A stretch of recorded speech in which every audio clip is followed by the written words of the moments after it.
Sukhi Hotu, and welcome to the Buddhist Mahavira's Facebook live page. We are here for the Dhammadana series, and today we are actually going to explore and understand the last of the Bhojjhangas. We actually been studying the Bhojjhangas over the last couple of weeks, and as you know, we have already now covered the different aspects of the Bhojjhangas. The first one was mindfulness, sati. Then we had investigation of the nature of reality or the Dhamma Vichaya. Then we had energy, virya, joy or rapture, piti. Then we had relaxation or tranquility, pasadi. Final one, the second last one that we had was concentration or samadhi. And tonight we're going to talk about equanimity or upekka.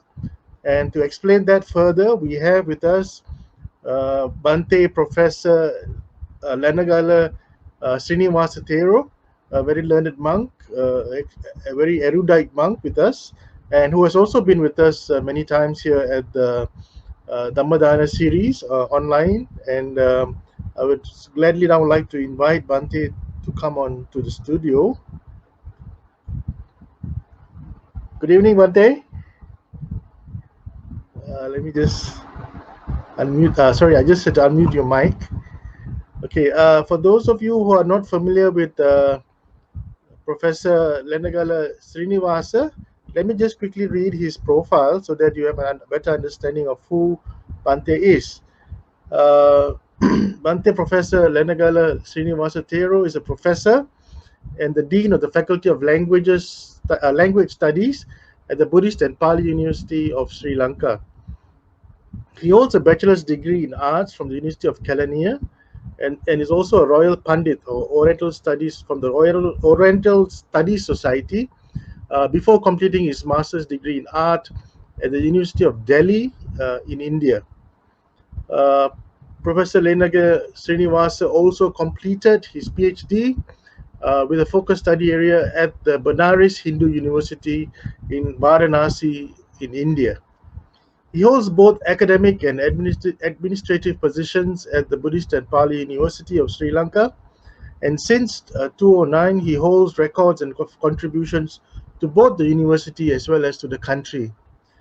He is currently the coordinator of the postgraduate studies at the Buddhist and Pali University of Sri Lanka and also a visiting lecturer at the University of Kelaniya. Bhante has been a lecturer at the Buddhist and Pali University of Sri Lanka from 2012 up to 2015. So without much ado, I would now like to invite Professor Lenage Srinivasa to start this evening's Dhamma sharing. Bhante? Namo tassa bhagavato arahato samma sambuddhassa. Dear brothers and sisters, Dhamma friends, today I am going to explain the Bhojjhanga Upekha. Upekha is actually connected to Sanskrit and Pali. This word is in Pali and Sanskrit.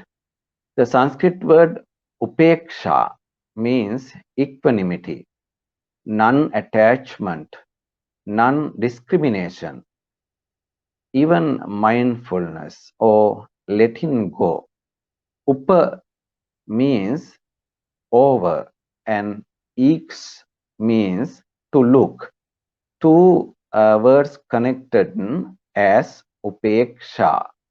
It is in Sanskrit. In Pali, Upekha. When we climb to a mountain, we can see all the situation around that mountain.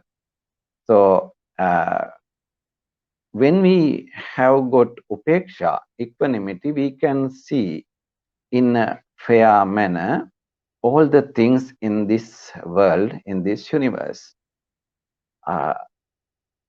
After the enlightenment of Buddha, he certainly did not live in a state of indifference. Instead, he spent 45 years actively teaching the Dhamma to others. Buddhist equanimity includes the ability to see everyone as equal. We shed all discrimination and prejudices and remove all boundaries between ourselves and others. In a conflict, even though we are deeply concerned, we remain impartial, able to love and to understand both sides. Equanimity is one of the most sublime emotions of Buddhist practice. It is the ground for wisdom and freedom and the protection of compassion and love. While some may think of equanimity as dry neutrality or cool aloofness, mature equanimity produces radiance and warmth of being. The Buddha described a mind filled with equanimity as abundant, exalted, and also free from all the bondages. It is very important. According to the Buddhism, we have to make our mind free. So becoming attached to our excessively elated with success, praise, fame, or pleasure can be a setup for wonderful. But if it leads to arrogance or to a bad position, what will happen? We have more to move to lots of challenges. We have to face to lots of challenges in this world. If we have peace in our mind, we can overcome all those things. When we consider the real meaning of this great quality, which is teaching in Buddhism, we have got lots of interpretations. In commentaries, I have read the real meaning of this word. Karunupaya kosala parigahita anunaya patigha vidhansane itthanittesu satta sankaresu samma pavatti upekha parami. When we develop this great Bhojjhanga, this great quality which is leading to the enlightenment, we should have a compassion. And also we have to use a way or method to overcome all of the difficulties in this world. We should remove anger from our mind. If we have got anger in our mind, so we can't develop Upekka. And also it is explaining itta nittesu. Itta and anitta means good and bad. When we live in this society, we will see good people and bad people. And also we will experience good and bad things. We have to be in a middle position in those experiences. Satta sankaresu samappavati. Another two words are there. We have to practice equanimity on the beings, and also we have to practice equanimity towards all the phenomenal things, sometimes even towards the thoughts. We have to observe this great quality, Upekha. It is actually one of the perfections. There are 10 perfections. So Upekha is one of the perfections. It is very important to increase or develop for the attaining of Buddhahood, Arahanthood. There's another explanation, Majjatta Kara Pavatti, Lakkhana Upekha. Majjhattakara Pavatti means practicing middle way is called Upekha. Majjhatta means staying in a middle position. If we can stay in a middle position in political or side, or in economical side, or in social side, uh, in religious side also, so it is very important. If we have got extreme ideas, what will happen to us? There will not be a peace in our mind. If the people in this world have got extreme ideas, well, what will happen to the world? The peace will not be there. They will start to fight. Tatra Majjhattata is another clarification for the Upekka. Tatra Majjhattata means to stand in the middle. Majjhatta means middle. Majjhima Patipada, the path of the middle. This is very useful to study. We have to stay in a middle position to overcome all the obstacles. In Lomahansa Jataka, there is a very important expression. I have quoted it. Sukha dukkhe tula bhuto yasesu ayasesu cha sabbatta samako homi esa me upekha. Sukha dukkhe tula bhuto, in happiness, in suffering, in both events, I will control my mind. Yasesu ayasesu cha. Sometimes we have got fame. Sometimes people will damage our fame. In those occasions also, we have to control mind. We have to make our mind in a stable position, in the middle position. Sabbatta samako homi. Bodhisattva Lomahansa said, I will be there in the middle position in every and each moments, each events. Esame Upekha, this is my equanimity. Actually, this verse can see in the Jataka story named as Lomahansa Jataka. The king Lomahansa was very rich. He gave up everything and roamed with with dirty clothes here and there, village to village, town to town. He traveled. While he was traveling, he entered to a village where the boys are always playing with old people.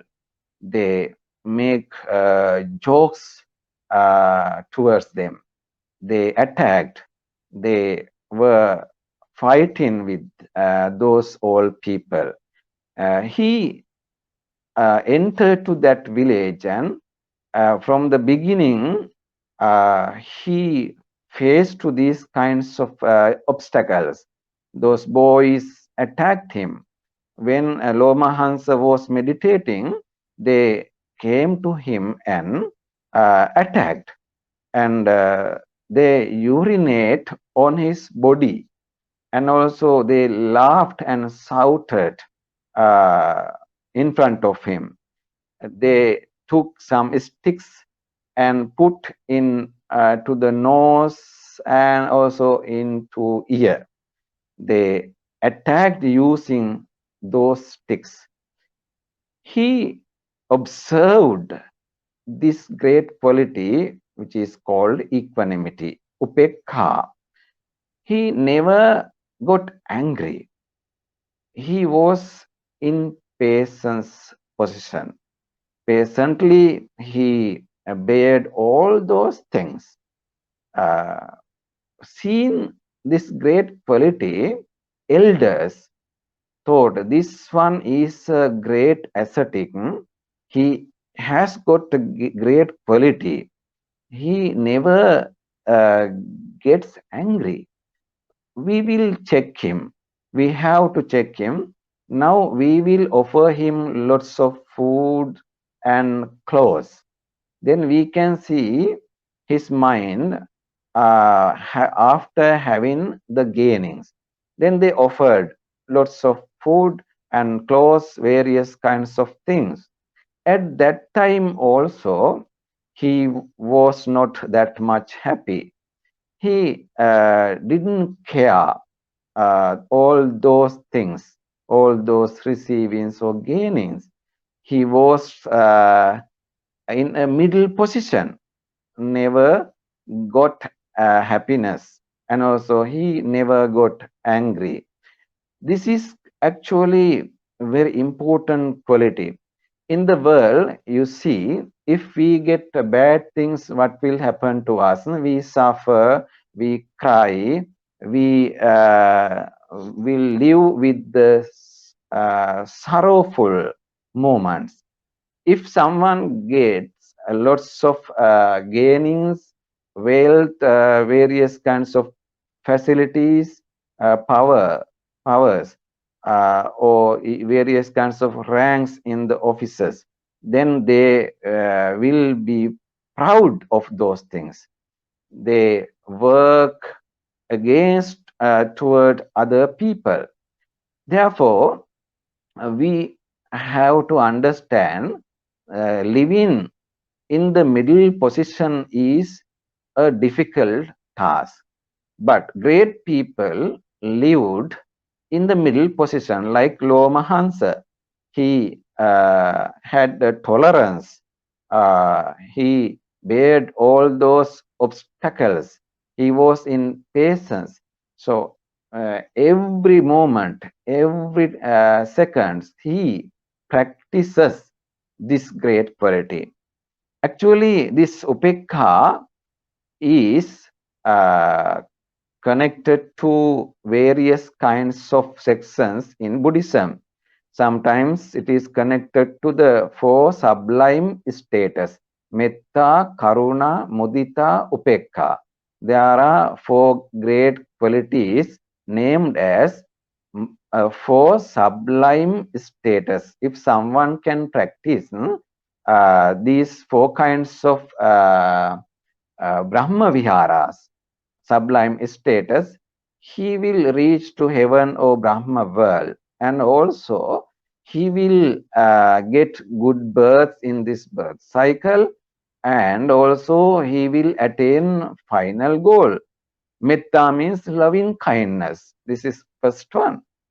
Karuna means compassion. Mudita means rejoice in the progress of other persons. This quality also very rare in our society. When someone have got a progress or development or rich positions, others have got jealous. Then they work against to that person.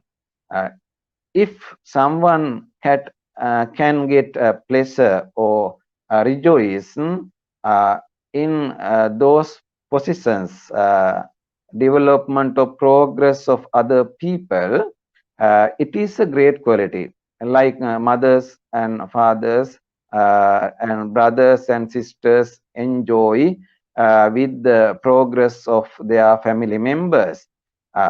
This is a very rare quality. Mudita means actually happiness in the progress of other persons. The last one is Upekka. Upekka means equanimity. This is actually the middle position of all those things in the world, fame, and also various kinds of gainings, blamings, and losings are having the people in this society. in those occasions, if someone can uh, protect his mind without damaging or without having sorrowful moments, it is called Upekha. This Upekha is in Paramita section. It is explained as Parami, Upaparami, and Paramatta Parami.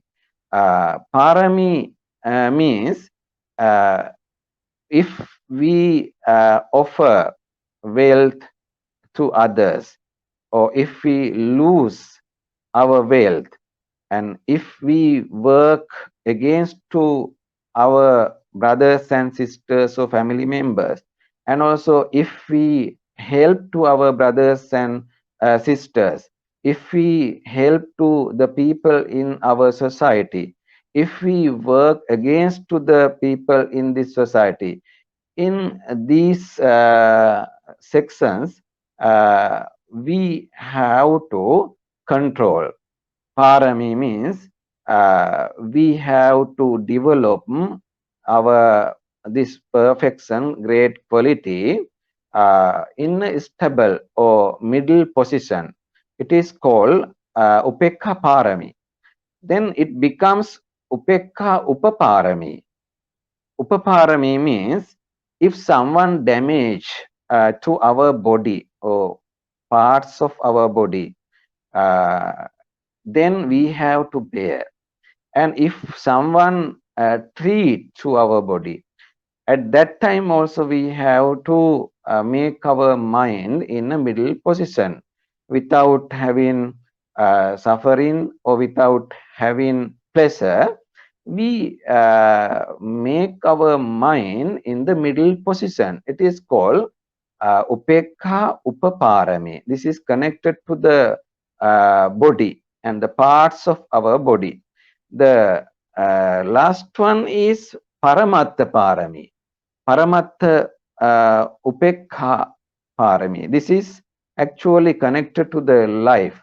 If we lose our life with the reason of other activities of others, they will kill us. They will uh, destroy our life at that time. Before destroying our life, before killing us, we practice this very, very great Upekha Paramatta Parami. Upekha Paramatta Parami. Actually, it is very connected to the bodhisattvas. Normal people can't observe that. Normal people get angry and fight against to them when someone try to kill us. Uh, they will not be in a stable position. They will not bear it. So they try to save their lives. Bodhisattvas don't do like that. They offer their life to them as a parami or perfection. This manner, we have to understand the perfection of Upekha. And also in Bhojjhanga, there are 7 Bhojjhangas as you have learned. The last one is Upekha. We have to observe equanimity to reach to final goal. If we don't have this quality, we can't reach to final goal. This Upekha Bhojjhanga actually have got 2 sides. One is Laukika Upekha or mundane or conventional Upekha. The other one is supramundane Upekha or Lokottara Upekha.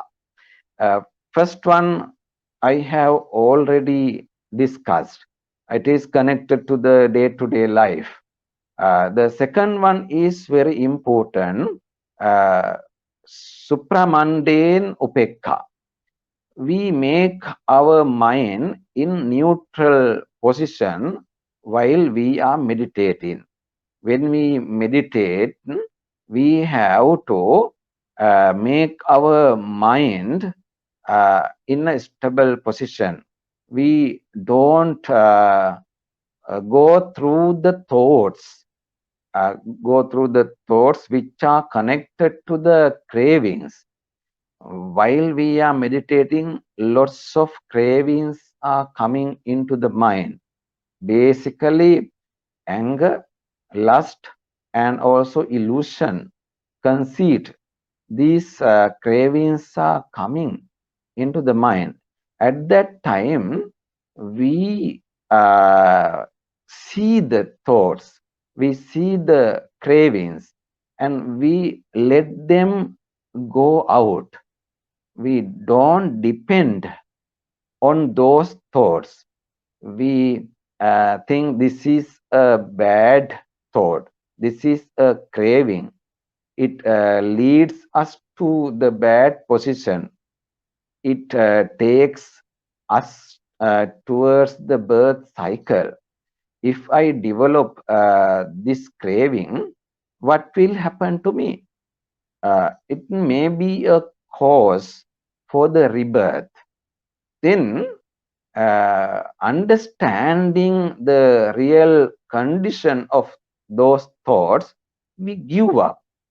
We stop growing of those kinds of cravings. In many suttas, it is explaining Arammanesu na nimittaggahi hoti. There are lots of objects are coming into our mind. Even this moment, we are having lots of aims, objects, sensual pleasures. When we see beautiful pictures, then it becomes an object. So we think on that.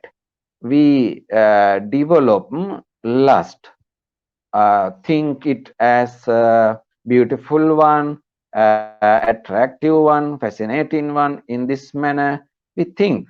So what will happen to us? Without knowing, we are developing lust. So when we hear attractive sounds, at that time also the lust is developing, increasing. We take it as our own thing.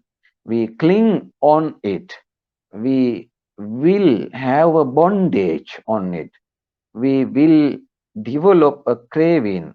We think it is very attractive. I have to hear it again and again. So it produces the pleasure in my mind.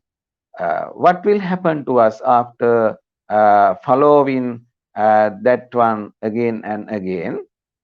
We are developing the craving named as lust. So if we hear bad words, what will happen to us? Anger will come into our mind, or illusion will come to our mind. At that time also, we are developing those cravings, anger and illusion. When we taste delicious food, or bitter food, what will happen to us? At that time, lust or anger or illusion will come to us. It means we are developing cravings. Uh, Sometimes we will get very, very comfortable positions for our body. We will sleep on very comfortable mattresses and also carpets and various kinds of very comfortable bed sheets. Oh, we wear very, very soft clothes. At that time, we feel happiness. If we don't have that kind of comfortable things, what will happen to us? It generates anger. We will start to blame to the people who have given us those kinds of uncomfortable facilities. Uh, where if someone goes to a hotel, he first check the bed and other facilities. If they are comfortable, it's okay. He will stay there. If they are not comfortable, they will start to blame to the hotel owners. At that time, we are developing lust, anger, or illusion.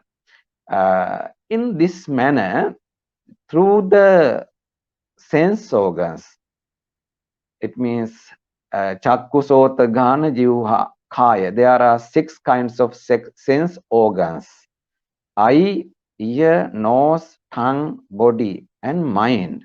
These are called sense organs. Through these sense organs, we are developing cravings in our day-to-day lives. Think, you are watching television. What are you doing staying in front of the television? You watch teledramas, you watch films, you watch various kinds of sports and musical programs. At that time, you are actually developing cravings. You will develop lust, you will develop anger, or you will develop illusion. We didn't care about this. But in Upekha Bhojjhanga, it is teaching us we have to be careful about these things. If we don't observe Upekha or equanimity in those things, we will develop the cravings without knowing. Sometimes we know, but we follow them. As you have heard, lots of facts related to equanimity. Still, you are following the things which are developing cravings. So, what to do? We should not watch television or not. We should not listen to the songs. So we should not taste delicious food. We should not get comfortable things for our body. What is your answer? Answer is there. Though you are having those kinds of pleasurable things, you have to control your mind. While you are watching television, you have to make your mind into middle position, or equanimity or upekha position. You don't develop cravings after watching those things. While you are watching television, you don't develop cravings. Just watching. Then let them pass.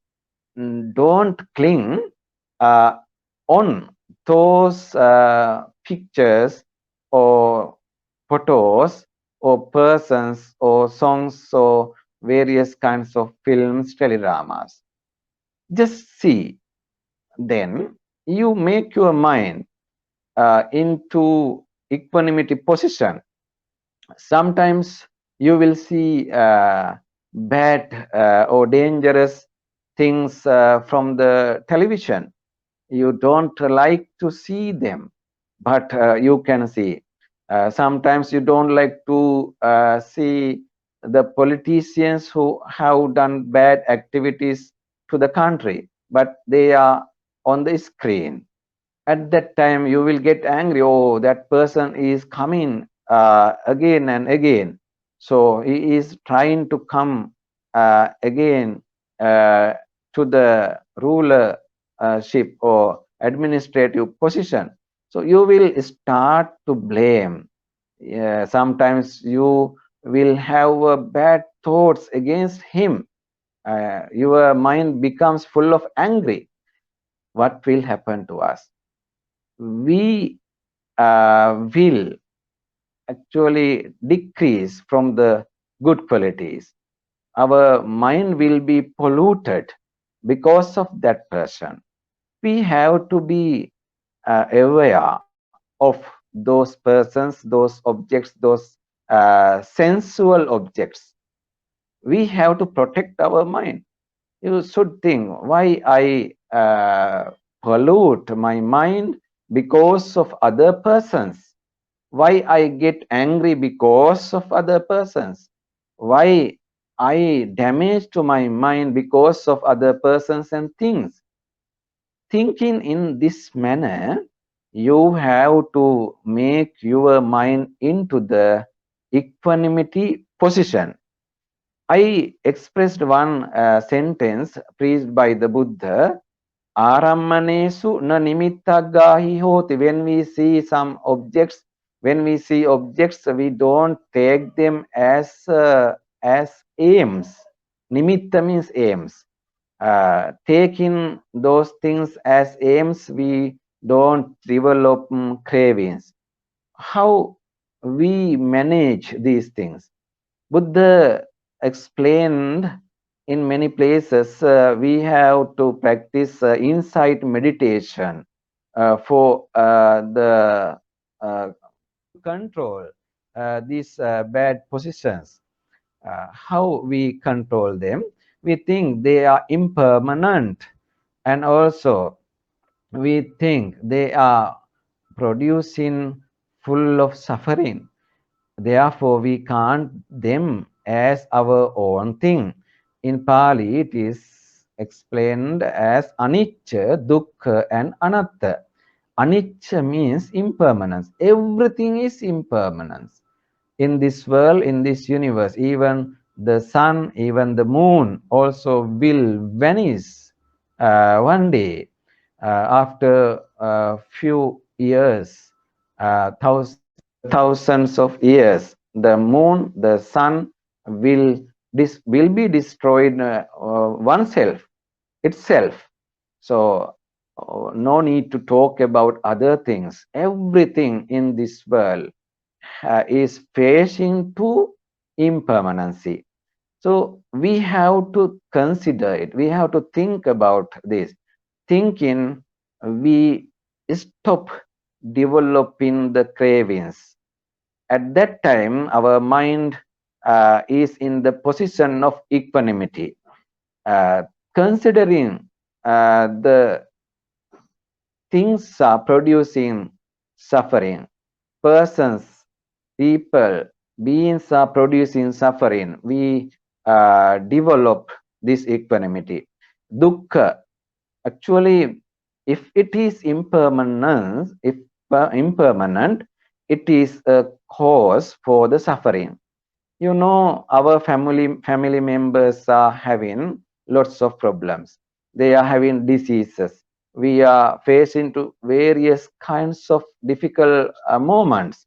They are losing their properties. They are losing their lives. They are losing their family members. At that time, what will happen to us? We cry. Our mind becomes full of suffering. uh, the thing is there, all these things are producing suffering because of the impermanency. Because of impermanency. If everything is impermanent, why we suffer? No use of suffering. Buddha said we have to think in this manner. Even our body will decay and will be damaged in many ways. At that time also we have to make our mind in the position of equanimity. Your hair will lose one day. Your skin will get various kinds of bad positions. Your sense organs will decay, will be weak day by day. At that time, you have to make your mind, this body is impermanent. It is a cause for the suffering. Therefore, I don't cling on it. I don't cling on this body. Thinking this manner, we control our mind, control our thoughts. In the third factor, anatta. Anatta means selfless. If it is impermanent, if it is producing suffering, how we can take it as my one? How can I take it as our own things? Is there a benefit of taking those things as our, my own things? Anicca and dukkha are the main factors in this world. Therefore, I should not take these things, these persons as my, as mine, my persons, my things. Buddha taught us thinking in this manner, we have to practice equanimity. If we practice equanimity in this manner, our mind becomes very, very higher position, very higher position. Our mind will not have more and more sufferings. He will get a clear understanding of the phenomenon things. He will understand the reality of the universe, reality of the world, reality of the life. He will never suffer as arahants, as Buddhas. They never suffer because they have understood the reality of the universe, reality of the world. Everything is impermanent, and also they are producing the suffering, and we can't take them as our own thing. If we have this position, we can develop our wisdom, panya, vipassana panya. In many suttas, it is explaining. When we reach to this higher position, actually we have to start from the beginning, thinking about the impermanency and suffering and selflessness. We can reach to the insight meditation position. Before that, Buddha said you have to make your mind into a stable position, developing the jhanas or absorptions, meditating on breathing system, meditating on loving kindness, or meditating on such kinds of objects. We can control our mind. We can make our mind in what is called concentrated position. There's the word Upekka in the fifth jhana and also fourth jhana. There are 5 jhanas, so deep absorptions in Samatha Bhavana section. Patama jhana, first absorption. Dutiya jhana, second absorption. Tatiya jhana, third absorption. Chatutha jhana, fourth absorption. Panchama jhana, fifth absorption. It is starting vitakka vichara piti sukha ekaggata sahitam patamajjhana. In Abhidhamma, it is explaining. Few components are there related to that first jhana. If someone attain first jhana, he has got vitakka, it means considering and also arguing position in the mind. Vichara means contemplating. Piti means happiness. Sukha and also pleasure. Ekaggata, vitakka, vichara, piti, sukha, ekaggata. It means last one, concentration position. These components are there in the first jhana. If someone attain first jhana, these components are there in his mind. Only these components. Others, other thoughts are not arising in his mind. Then the second, in the second one, first word removed, vitakka is not there. only vichara, piti, sukha, ekaggata. These vichara, piti, sukha, ekaggata, 4 components are there. In the third jhana, another one will lose. It means vichara also lose. Piti, sukha, ekaggata. Only 3 components are there in the third jhana. Piti means joy, sukha means happiness, ekaggata means concentration. Now he is in a higher position. While he is meditating, he with the third jhana, in his mind he has got pleasure and comfort and also concentration. These 3 components or factors are there in his mind. Then the fourth jhana, deep absorption, what will happen? Sukha ekaggata sahita. He has got only 2 components. It is called sukha means happiness or comfort. Ekaggata means concentration.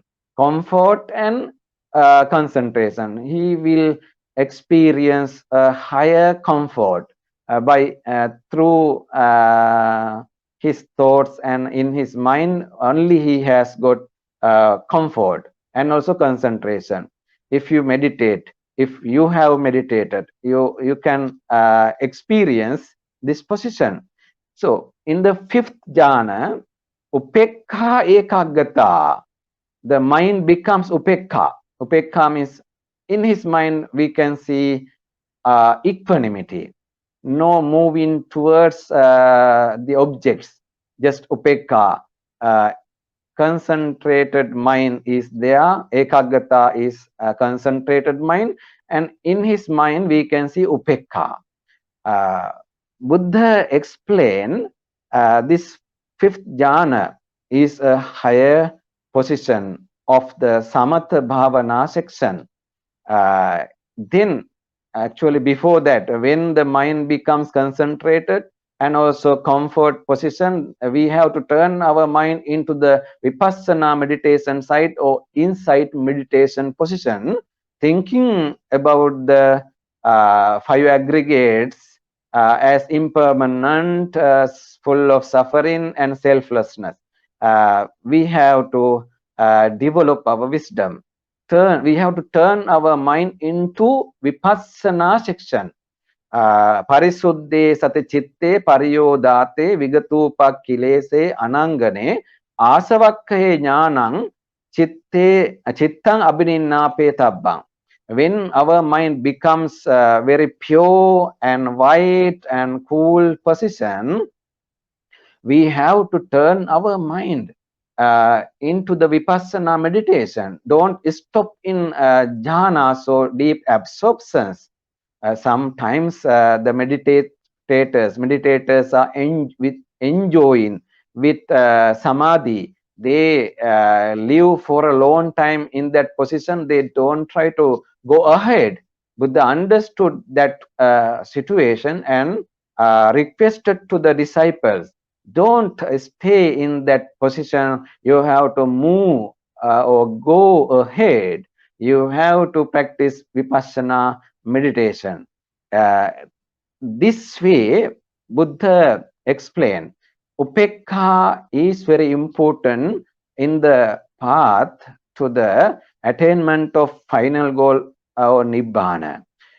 In Indriya Bhavana Sutta, it is explained, there's a way not to develop craving. There's a path. What is that? Upekka Viharanam. Upekka Viharanam. Upekka Viharanam means we have to live in the position of equanimity in every moment, every second. Then we will not develop cravings. If we don't have that position, what will happen to us? We will develop cravings. Upekha Viharana is very important.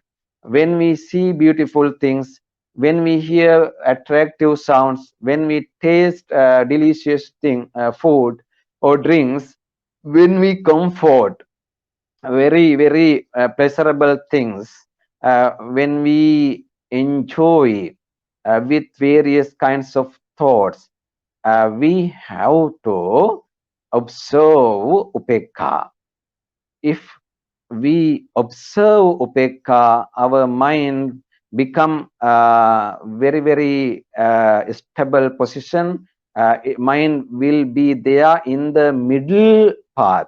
Majjhima Patipada is actually highlighted by the Buddha in Dhammacakkappavattana Sutta and in other many suttas. This is called Majjhima Patipada. There are lots of things which are caused for the anger in our society. There are lots of things which are developing lust in this society. When we move on the roads, we will see very, very beautiful things. When we see the community or people in our society, there may be very beautiful women, beautiful men. Then our mind moves towards those beautiful persons. Then mind starts to think about those beautiful persons. If I can get this person, oh, it is very good, I can enjoy with him in this manner. uh, Start to think, and if I can get this girl, I can enjoy with this girl, so I can live happily. In this manner we will see, we will think. If we see beautiful flowers, or we think, oh, that flower is very beautiful, or if I can get it, or I can enjoy well, I can put it in my house, and I can see again and again, I can smell, I can experience the good smell of that flower. So thinking about attractive pictures, figures, we develop cravings. Uh, in Indriya Bhavana Sutta, we can see there was a Brahmin called Parasarya. He taught to the disciples in this manner how to control sense organs. He taught to disciples how to control sense organs. When we see attractive, lustful, beautiful things which are cause for the development of cravings, at that time we have to close our eyes. If we listen beautiful words, beautiful songs which are cause for the developing of lust in our mind, at that time we have to cover our ear, uh, putting our finger inside, or keeping something in the ear, uh, using like earphone. We can control our ear doing this. In this manner, that person taught to his disciples. So one of the disciples of that teacher came to the Buddha and asked, Venerable Sir, my teacher is teaching like this, how to control sense organs. I want to know whether it is correct or not. Buddha's how he teaches, and that disciple explained as I mentioned earlier. Buddha said, if it is so, we can think in this manner.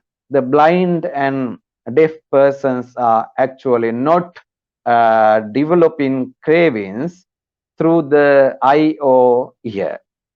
They are automatically have stopped developing the cravings through eyes and ears. Do you accept it? He said, Venerable Sir, no, I don't accept.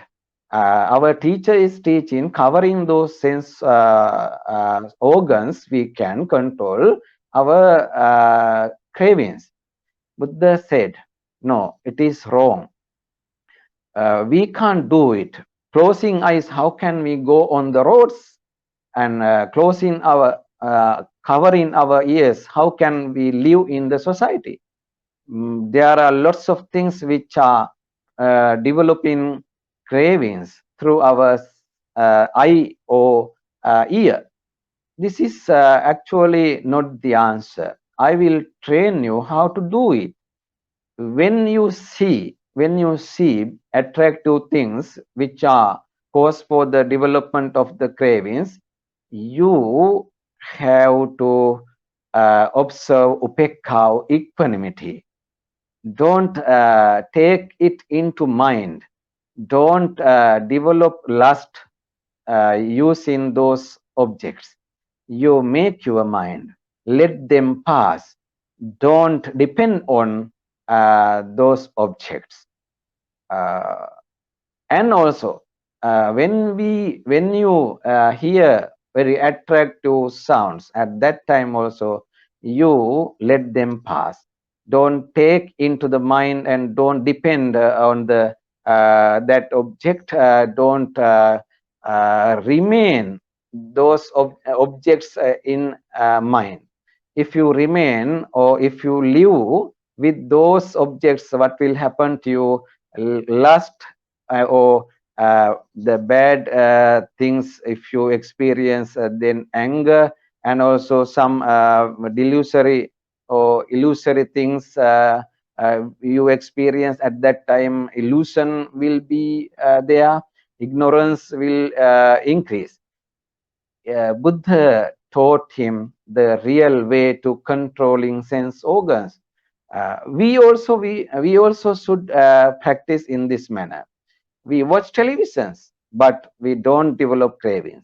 We listen very attractive musical things or songs or musical sounds, but we let them pass. We don't grow. We experience lots of good facilities with our body, and also we taste delicious food, but we don't cling on those things. For the disciples, Buddha said, when we take food, when we stay, when we use our residences, our houses, when we take medicines, and also when we wear clothes, when we use various kinds of different kinds of clothes, we have to be careful not to develop cravings with those four objects. This is called pachaya. Uh, there are chatupachaya. Chatupachaya means which are very necessary factors to the disciples. Chivara, Pindapata, Senasana, Gilana Pachaya. Chivara means robes for the monks. For the lay people, clothes. When you wear clothes, when you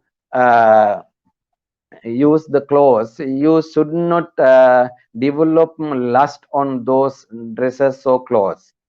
You should not develop anger.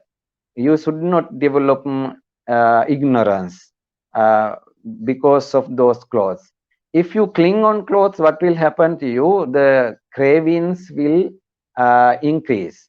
And also, there's a story in Jataka story. There was a monk. He had a very valuable robe. He kept it in a cupboard. Then daily he takes it out and rub it, touch it, and thinks this robe is very valuable. So I should not wear it. I have to keep it in the cupboard. Daily he did it in this manner. Finally he passed away. What will happen to him?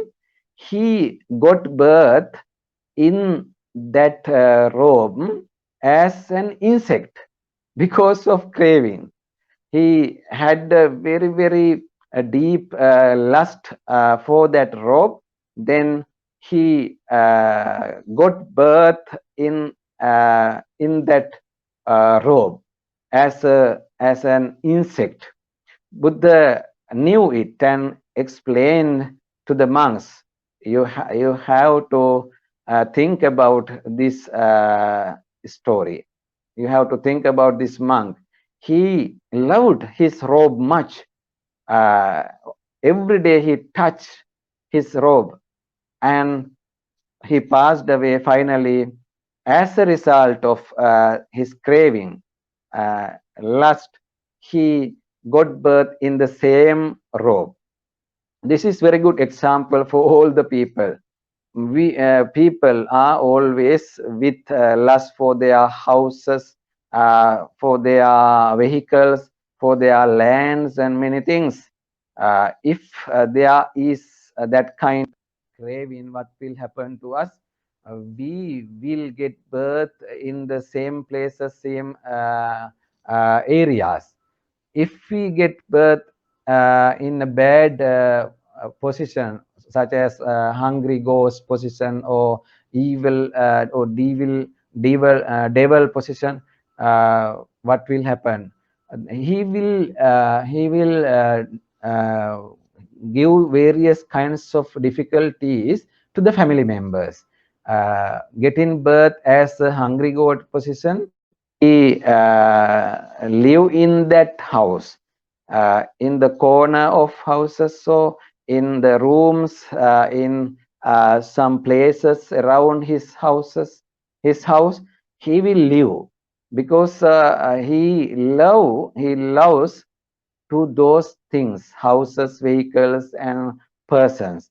Uh, if he is good, no problem. If he is in a bad position, if he lives with anger, these people are using my properties, they don't remind me, they don't transfer merits to us, so I have to follow the revenge for them. I have to punish them. I will produce various kinds of diseases to them. I will make accidents to them. So he will do these kinds of activities. He works against to them. See, the lust, the anger are very bad. These cravings are producing various kinds of bad results. Buddha wanted to explain his disciples, when we use clothes, when we use our food, when we take medicines, when we live in our shelters, residences, we have to be careful not to have cravings without having bondage. There are some monks also, they don't like to leave the temples. They stay in those temples without going anywhere, because if he goes to any other place, he will lose the temple. Other monks will take the temple into their hand. They will take the control or administration into their hand. Therefore, they don't go anywhere. They live in those temples without moving anywhere, with cravings, with lust. Buddha said, we should not follow like that. We should not have that kind of stable or permanent places. We have to move here and there. We have to preach Dhamma to disciples. Wherever we move, if there's a place which is suitable to live, we can choose to stay there at night and day and night. So no need to cling on those senasana. Senasana means temples, monasteries. There are forest monasteries, there are temples in Sri Lanka and in other countries. So there's advice from the Buddha. You should not cling on those things. Make your mind, you control your mind. You have to make mind into the equanimity position. Upekha viharanam. Upekha viharana is very, very useful, very, very important fact to attain the final goal. If we don't have this position, we will develop cravings again and again in a non-stop manner or continuously. It is better to control while we are staying in our society in a conventional manner. Also, it is very useful when you live in the family. When you spend your lay life, you can practice equanimity. People are blaming to us, people are damaging our things, people are criticizing us, and also we are losing lots of things day by day. Sometimes we are going ahead, developing day by day, and we are recovering. We if we have got diseases, we can recover. Then we should not consider about these things as a cause for the proud or for the development of cravings. We have to observe equanimity. If we observe equanimity, it is very, very useful thing to live in our society in the peaceful manner. Peace will be there in the family. If all the family members are having equanimity, they don't blame each other, they don't suffer each other, they are always in a middle position. Here I would like to ask one question. If you have observed equanimity, should not you laugh? Should not you stay in a pleasurable position? You will answer, it is difficult. It is difficult. We have to enjoy in our life. We have to live with other people happily. So, if we have observed equanimity, our face will become like a bad face or very, very fade one. So, no crying, no laughing, no talking much. But this face is very attractive. His mind is very pure. His mind, his face is shining than before, because you have controlled anger, you have controlled lust, you have controlled ignorance. So you are happy. Uh, think about the face of Buddhas and think about face of the Arahants. As we have heard, they are very, very happy. When the people, disciples see their faces, they think, oh, I have never seen that kind of attractive face in this world. Some disciples appreciated the face of Buddha, very peaceful, very calm. When we see the statues of the Buddha, images of the Buddha, you can experience this position. Buddha is in equanimity position. He is not laughing. He is not having the suffering, but he is in the middle position. His face is very calm.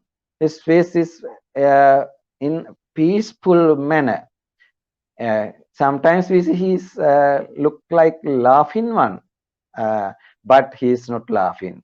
When the Buddha laugh, uh, only the end of the teeth can see. The face is little bit blooming. So in suttas, it is explained in this manner. It is called hasita. Buddha has shown his face as a peaceful manner. In the same manner, we have to observe the equanimity. We are very, very pleasant persons. We don't have anger. We don't have conceit. We don't have jealous. We are always full of happy. but not solving it. There's very important another fact Buddha taught us. Ariyova tunhi bhavo. When we observe equanimity, it is better to observe noble silence. Ariyova tunhi bhavo. Noble silence. He is not talking much, but he is talk. He is communicating with other persons. Friendly communicate. Uh, communicate with the peaceful manner. He live with other people in a peaceful manner. He talk not much. It is called Ariyova Tunhi Bhava. Mostly he is talking about the Dhamma factors. He is not talking the things which are caused for the development of cravings, such as stories of the kings and also thieves. There are various kinds of, especially 32 talks which are not to be spoken. Rajakatha, Chorakatha, Itthikatha, Purisakatha, Amachakatha, etc. We should not talk about the women, we should not talk about the men, about their beautiness or about their bad positions. We should not talk. If we talk in that manner, the cravings will be increased. Buddha wanted his disciples not to increase cravings, not to develop cravings. Therefore, he always guided the people, guided the disciples, protect their minds. Protecting our mind is a way to lead to the final emancipation, final goal, Satipatthana. In Satipatthana, it is explaining very well.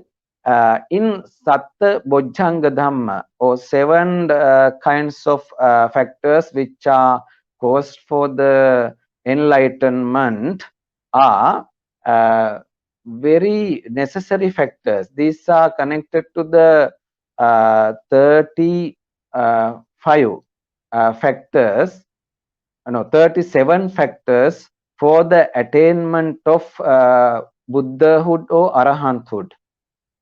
There are 37 factors which are called Satta Tinsa Bodhipakkhya Dhamma. Satta Tinsa Bodhipakkhya Dhamma. Chattaro Satipatthana, four Satipatthanas are there. And also Chattaro Iddipada, four Iddipadas are there.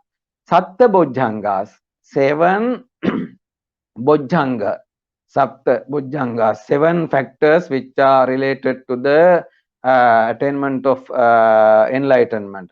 Satta Bhojjhanga also there in that 37 limbs. And also Pancha Indriya, Pancha Bala, Saddha, Virya, Sati, Samadhi, Panya are called as Panchendriya, and also using the name Bala, Pancha Bala, it has given the same factors. Aryo Attangiko Maggo, Noble Eightfold Path also are in that 37 limbs. And also Chattaro Sammapadana, four kinds of great efforts are there. They are also in the 37 limbs. In this manner, Buddha explained there are 37 factors which are very, very connected to the final goal. If someone develops these 37 factors, it is sure, 100% sure, he will reach to the Nibbana or final goal. When we consider about perfections, actually Buddha said 10 perfections are necessary factors for the attainment enlightenment. Then you will think why the 10 perfections are not included in these 37 factors. Actually, these 37 factors are enough for the attainment of the enlightenment. Those 10 perfections also included in those 37. 10 perfections also there. That is why it is not included. The bodhisattvas are developing 30 paramitas, 10 paramita, 10 upaparamita, 10 paramatta paramita.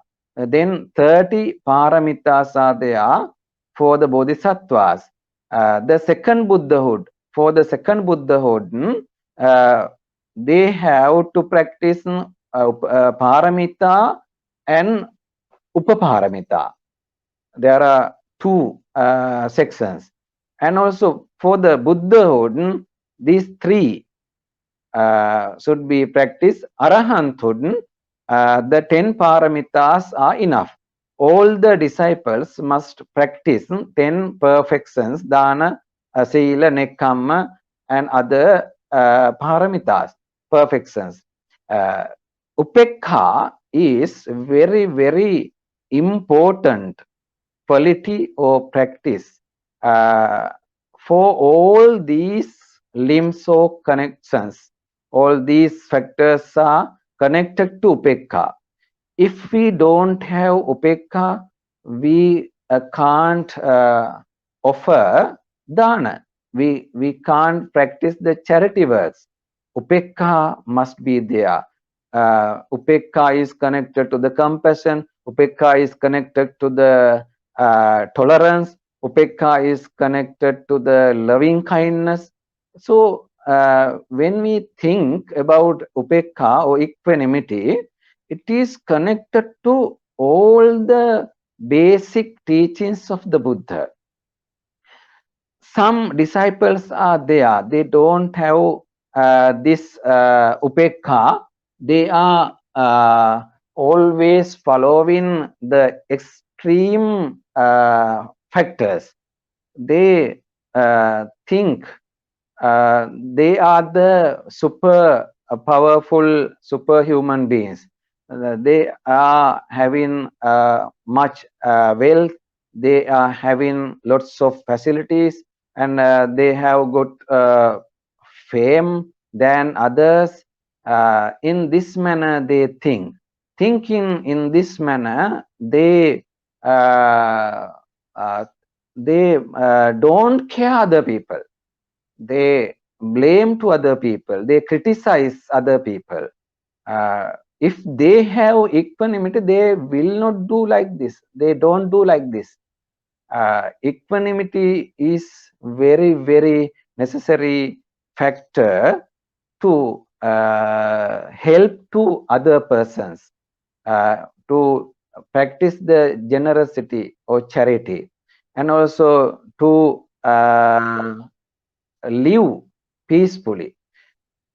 So I have to wind up this speech saying like this: the 7 kinds of Bhojjhangas are very important for the attainment of the Buddhahood. If you don't practice these 7 kinds of Bhojjhangas, you will never attain Arahanthood. You will never attain Nibbana. Therefore, remember these factors are very useful for your path for your path to the liberation, to attain the final goal. Saying this, I will wind up my speech. May you all attain Nibbana. Thank you for inviting for this Dhamma talk. Especially my gratitude goes towards the brother Leslie and also Bhante Vinita, and also Chief Incumbent Buddhist Mahavihara, Venerable Nayaka Thera, and other monks in Brickfield Buddhist Mahavihara, and other devotees also actually so helpful to us. They have helped us in many times. So say in thanks and transferring merits to all of these persons and brothers and sisters, I would like to stop my Dhamma talk. Sabbe satta bhavantu sukhitatta. May you live happily and peacefully and free from all of these diseases such as COVID and dengue and various kinds of serious diseases. And I will transfer the merits to departed ones. You have observed or accumulated lots of merits hearing this Dhamma talk, and you have earned lots of merits. You can transfer these merits to your departed ones. May all those departed ones get good births. May they live in a happy and prosperous manner. May they free from all the obstacles and also sufferings. May all these departed ones attain Nibbana as a final goal. Sabbe satta bhavantu sukhitatta.